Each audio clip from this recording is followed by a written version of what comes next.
எதிரி திமுக மட்டுமில்ல, துரோகிகள் மட்டுமில்ல, நம்மோடு உறவாடி கொண்டிருக்கிறவர்களும் இதுல இருக்கிறார்கள்.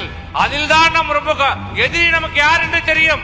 திமுக, கருணாநிதி, ஸ்டாலின் நம்முடைய எதிரி. நம்முடைய துரோகி யார் என்று தெரியும். ஆனால் நம்மோடே உறவாடி நம்மை கெடுப்பவர்களிடம் தான் நாம் ஜாக்கிரதையாக இருக்க வேண்டும். சில அரசியல் புரோக்கர்கள் இருக்கிறார்கள், அவர்களிடம் நாம் ஜாக்கிரதையாக இருக்க வேண்டும். அவர்களை நாம் இனம் கண்டு கொள்ள வேண்டும்.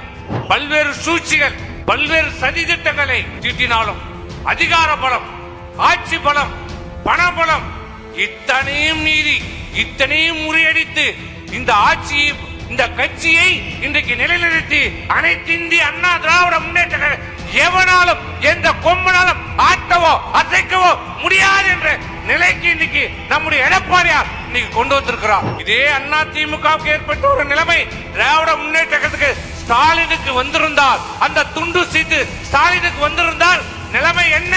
நமக்கும் திமுகவுக்கு எவ்வளவு வித்தியாசம்? வெறும் 3 லட்சம் வாக்குகள். அது நம்முடைய துரோகிகள் சில செய்த தவறு, நாம் செய்த சில தவறுகளால் இன்னைக்கு திமுக ஆட்சியில் இருக்கிறது. மக்கள் வாக்களித்து திமுக வெற்றி பெறவில்லை. இன்னும் தேர்தலுக்கு 100 நாள் இருக்கிறது. இந்த திமுக ஆட்சிக்கு முடிவுரை கவுண்ட் டவுன் ஸ்டார்ட்.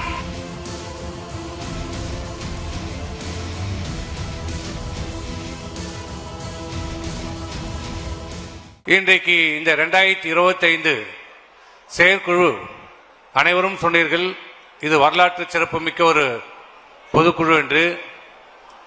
உண்மையிலே இது அனைத்து இந்திய அண்ணா திராவிட முன்னேற்ற கழகத்தினுடைய வரலாற்றிலே பொறிக்கப்பட வேண்டிய ஒரு முக்கியமான நிகழ்வாக அமைய போகிறது. ஏனென்றால் இந்த செயற்குழு பொதுக்குழு தான் இன்றைக்கு ஆண்டு கொண்டிருக்கின்ற மக்கள் விரோத அரசு ஸ்டாலின் அரசுக்கு சங்கு ஊத போடுகிற ஒரு பொதுக்குழு. பல்வேறு இந்த மண்டபம் நம்முடைய அனைத்து இந்திய அண்ணா திராவிட முன்னேற்ற கழகத்தினுடைய வரலாற்றிலே பல்வேறு சிறப்பான நிகழ்வுகளை சந்தித்திருக்கிறது. குறிப்பாக அம்மாவின் மறைவிற்கு பிறகு இந்த 5 ஆண்டு காலத்திலே இந்த அனைத்து இந்திய அண்ணா திராவிட முன்னேற்ற கழகம் இருக்குமா, இருக்காதா? 2ஆக போய்விட்டது, 3ஆக போய்விட்டது, 4ஆக போய்விட்டது.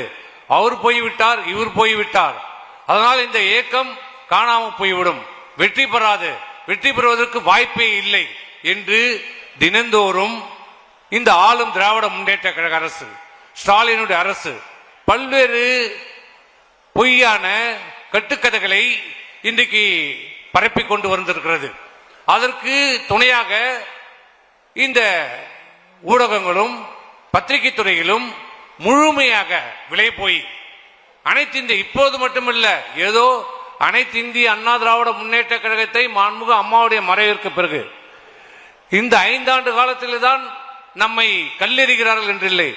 எப்போது அனைத்து இந்திய அண்ணா திராவிட முன்னேற்ற கழகத்தை புரட்சித் தலைவர் எம்ஜிஆர் அவர்கள் தொடங்கினார்களோ அன்றையிலிருந்தே இந்த அனைத்து இந்திய அண்ணா திராவிட முன்னேற்ற கழகத்தை இந்த இயக்கம் வெற்றி பெறுமா, நடிகர் ஆளாள முடியுமா என்று கேட்டவர்கள் தொடர்ந்து அம்மாவை பார்த்து இந்த அம்மா ஆட்சி செய்ய முடியுமா என்று சொன்னவர்கள்.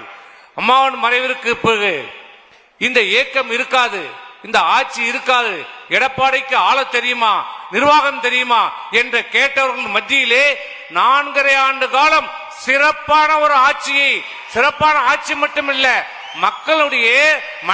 மக்களுடைய மனநிலையை புரிந்து, ஏழை மக்களுடைய மனநிலையை புரிந்து, விவசாயிகளுடைய மனநிலையை புரிந்து, அனைத்து தரப்பு மக்களுடைய மனநிலையை புரிந்து ஆட்சி செய்த ஒரு முதலமைச்சராக, விவசாயிகளுடைய முதலமைச்சராக, மக்களுடைய முதலமைச்சராக 4 ஆண்டு காலம் சிறப்பாக நிறைவு செய்து காட்டியிருக்கிறது அனைத்து இந்திய அண்ணா திராவிட முன்னேற்ற கழகம்.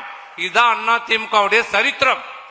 இன்றைக்கு நேற்று இல்லை, என்றைக்குமே அண்ணா திமுக ஆட்சியில் இருந்தாலும் இல்லை என்றாலும் நம்மை தான் குறிவைத்துக் கொண்டு எப்படியாவது இந்த அண்ணா திமுகவை அழிக்க விட வேண்டும், அழிக்க வேண்டும் என்று கங்கணம் கட்டி கொண்டு ஒரு இருந்து கொண்டிருக்கிறார்கள் தமிழகத்திலே.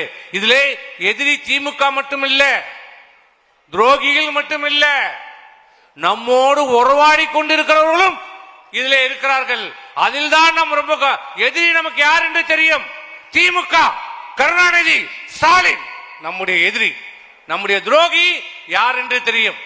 ஆனால் நம்மோடே உறவாடி நம்மை கெடுப்பவர்களிடம்தான் நாம் ஜாக்கிரதையாக இருக்க வேண்டும். சில அரசியல் புரோக்கர்கள் இருக்கிறார்கள், அவர்களிடம் நாம் ஜாக்கிரதையாக இருக்க வேண்டும். அவர்களை நாம் இனம் கண்டு கொள்ள வேண்டும். அப்படி இனம் கொண்ட காரணத்தால் தான் பல்வேறு சூழ்ச்சிகள், பல்வேறு சதி திட்டங்களை தீட்டினாலும் அதிகார பலம், ஆட்சி பலம், பணபலம் இத்தனையும் மீறி இத்தனையும் முறியடித்து இந்த ஆட்சியை, இந்த கட்சியை இன்றைக்கு நிலைநிறுத்தி அனைத்து இந்திய அண்ணா திராவிட முன்னேற்ற எவனாலும் எந்த கொம்பனாலும் ஆட்டவோ அசைக்கவோ முடியாது என்ற நிலைக்கு இன்னைக்கு நம்முடைய எடப்பாடியார் இன்னைக்கு கொண்டு வந்திருக்கிறார். இதே நிலைமை, இதே அண்ணா திமுகவுக்கு ஏற்பட்ட ஒரு நிலைமை திராவிட முன்னேற்றத்துக்கு ஸ்டாலினுக்கு வந்திருந்தால், அந்த துண்டு சீட்டு ஸ்டாலினுக்கு வந்திருந்தால் நிலைமை என்ன?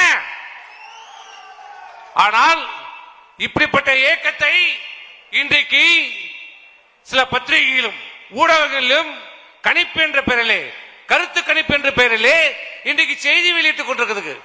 இன்னும் தேர்தலுக்கு 100 நாள் இருக்கிறது. இந்த திமுக ஆட்சிக்கு முடிவுரை கவுண்ட் டவுன் ஸ்டார்ட் 100 நாள் தான் இருக்கிறது. ஆனால் அதற்கு முன்பாக இந்த பத்திரிகையின் மூலமாக, ஊடகங்கள் மூலமாக கருத்து கணிப்பு என்ற பெயரிலே நம்முடைய மன உறுதியை குலைப்பதற்கு, அண்ணா திமுக தொண்டர்களுடைய மன உறுதியை குலைப்பதற்கு மிகப்பெரிய சதி திட்டம் பின்னப்பட்டிருக்கிறது, செய்யப்பட்டுக் கொண்டிருக்கிறது. நம்ம எல்லாம் பார்க்கிறோம். இந்தியா முழுவதும் பல்வேறு தேர்தலிலே தேர்தல் கணிப்பை பார்க்கிறோம். எந்த தேர்தல் கணிப்பாவது 1-2 தவிர இதுவரை வந்த தேர்தல் கணிப்பு ஏதாவது உண்மையாக நடந்திருக்கிறதா? எண்ணிக்கையாவது அனைத்து இந்திய அண்ணா திராவிட முன்னேற்ற கழகம் வெற்றி பெறும் எந்த ஒரு தேர்தலில் கருத்து கணிப்பு சொல்லப்பட்டிருக்கிறதா? 2011 இல்ல, 2011 ஜெயிக்க வாய்ப்பே இல்ல, 2021 அண்ணா திமுக காணாமல் போயிடும். ஆனால் நமக்கும் திமுகவுக்கு எவ்வளவு வித்தியாசம்? வெறும் 3 லட்சம் வாக்குகள். அது நம்முடைய துரோகிகள் சில செய்த தவறு, நாம் செய்த சில தவறுகளால் இன்றைக்கு திமுக ஆட்சியில் இருக்கிறது. மக்கள் வாக்களித்து திமுக வெற்றி பெறவில்லை. நம்முடைய தவறுகள், சில துரோகியின் காரணத்தால் இன்னைக்கு ஸ்டாலின் ஆட்சி பொறுப்பேற்றோம். நாங்க போட்ட பிச்சை இன்னைக்கு ஸ்டாலின் இன்னைக்கு முதலமைச்சராக இருக்கிறார். ஆகவே தயவு செய்து இந்த ஊடகங்களிலும் பத்திரிகைகளிலும் வருகிற கருத்து கணிப்பு என்ற பெயரிலே தினந்தோறும் மாலையானால் 4 பேர், ஊர்ல 4 பேர் சொல்லுவான், 4 விதமா பேசுவான். அவன் பக்கத்து வீட்டுக்காரனை கேட்டாலே அவனை யாருன்னு தெரியாது.